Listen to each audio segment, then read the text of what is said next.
Baiklah, kembali lagi bersama kami di Jeng Finansial. Pada video kali ini, tepatnya di episode 60 kali ini, kami akan membahas sesuatu yang cukup menarik, yaitu tentang bagaimana prospek dari saham HRTA atau PT Harta Dinata Abadi.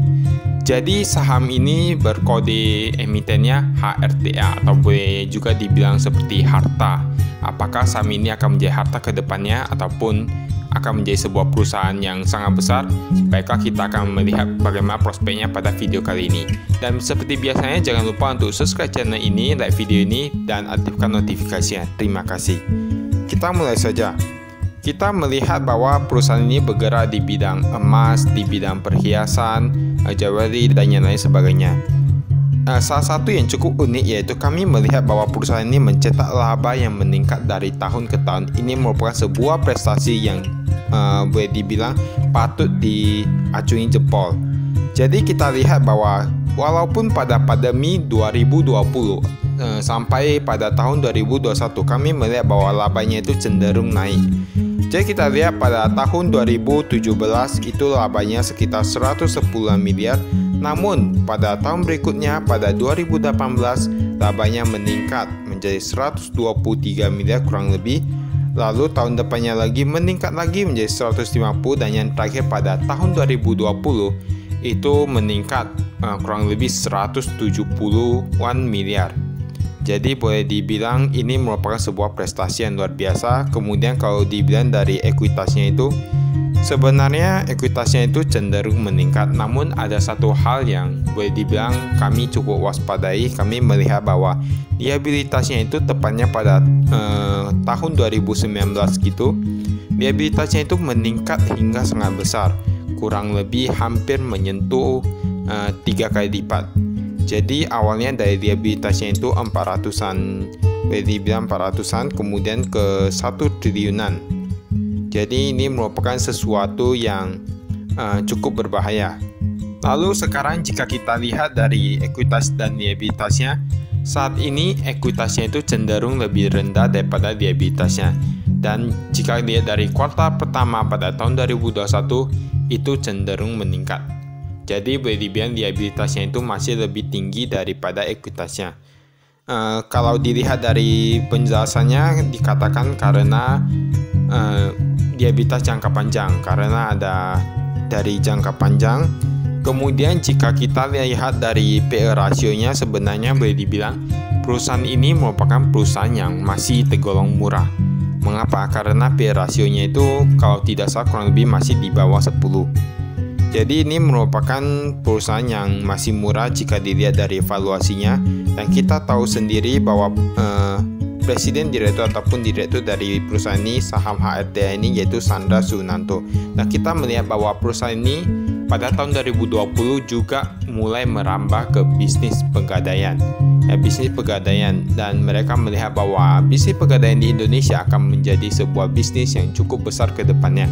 Karena kita tahu bahwa pegadaian saat ini boleh dibilang masih cukup diminati oleh masyarakat Indonesia. Lalu kita lihat bahwa pada tahun 2019 perusahaan ini juga memperoleh penghargaan yaitu perusahaan paling kreatif di Indonesia. Jadi boleh dibilang sebenarnya saham HRTA ini merupakan saham yang cukup bagus. Boleh dibilang sangat bagus jika menurut kami, terutama di masa pandemi saat ini. Selain itu, brand dari perusahaan ini memiliki merek-merek ternama yaitu Caudia, Celine Jewelry, ACC, dan yang lain sebagainya. Jadi boleh dibilang jika dilihat dari bisnis emas, bisnis perhiasan pada masa pandemi ini, kami melihat bahwa sebenarnya ini adalah sesuatu yang bagus. Karena boleh dibilang jika dikatakan bahwa bisnis ini sangat buruk di masa pandemi ataupun di tahun-tahun selanjutnya, maka tidak mungkin perusahaan dapat mencetakkan laba yang terus meningkat. Setelah kita mengetahui bahwa banyak perusahaan di sektor lain mengalami kemunduran ataupun mengalami kemunduran laba yang dihasilkan, karena kita tahu bahwa pandemi ini melanda dari mulai tahun 2020 sampai sekarang, dan kita melihat bahwa pandemi masih belum selesai. Kemudian jika kita lihat bahwa akhir-akhir ini ada berita tentang inflasi, banyak orang yang takutkan tentang pajak, inflasi, dan yang lain sebagainya. Sebenarnya jika dilihat dari emas ataupun perhiasan itu merupakan aset yang lindung nilai atau boleh dibilang safe haven. Jadi ini merupakan produk yang cukup bagus karena walaupun inflasi ataupun hyperinflasi itu terjadi, maka produk-produk seperti ini atau produk lindung nilai seperti ini akan dapat bertahan melawan inflasi, karena kita tahu dari tahun-tahun sebelumnya ataupun beberapa dekade sebelumnya, emas tetap merupakan produk yang tahan uji terhadap inflasi. Dan ada hal juga yang cukup menarik dari perusahaan ini, yaitu kita tahu bahwa perusahaan ini IPO pada tahun 2017, ya kurang lebih pada tahun 2017. Kemudian kita lihat bahwa mereka terus-menerus memberikan dividen. Jadi pada tahun 2017, 2018, 2019 mereka tetap membagikan dividen. Dan pada tahun 2020, ketika semua perusahaan sudah mulai tidak membagikan dividen, saham HRTA ini tetap memberikan dividen. Jadi mereka tetap menjaga kepercayaan dari investor. Mereka tetap membagikan dividen kurang lebih sebesar 20%. Jadi itu kurang lebih Rp8 per lembar saham. Jadi ini merupakan sesuatu yang sangat bagus, dan kemungkinan besar dalam beberapa hari ke depan kami juga akan melakukan pembelian terhadap saham HRTA ini.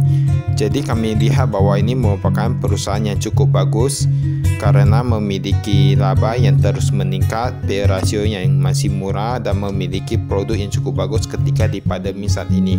Namun pada akhirnya keputusan investasi itu tetap berada di tangan Anda sendiri. Apakah Anda melihat bahwa produk emas dan yang lain sebagainya akan menjadi produk yang dominan di beberapa tahun kemudian karena inflasi dan yang lain sebagainya? Apakah Anda melihat bahwa manajemen dari perusahaan ini merupakan manajemen yang bagus? Apakah perusahaan ini dapat bertahan di kemudian hari? Itu tergantung pada pendapat Anda sendiri. Jadi menurut kami ini merupakan perusahaan yang cukup bagus ataupun boleh dibilang sangat bagus. Namun ada satu hal lagi yang ketika kami telusuri, kami menemukan bahwa ketika IPO kurang lebih harga yang ditawarkan yaitu di harga 300, dan sekarang harga kurang lebih di angka 200-an. Jika kami lihat bahwa harganya itu cenderung stagnan, yaitu berada di antara kisaran 200-an sampai 300-an. Kita tidak tahu apakah kedepannya harganya akan dapat melonjak hingga 2 kali lipat ataupun yang lain sebagainya.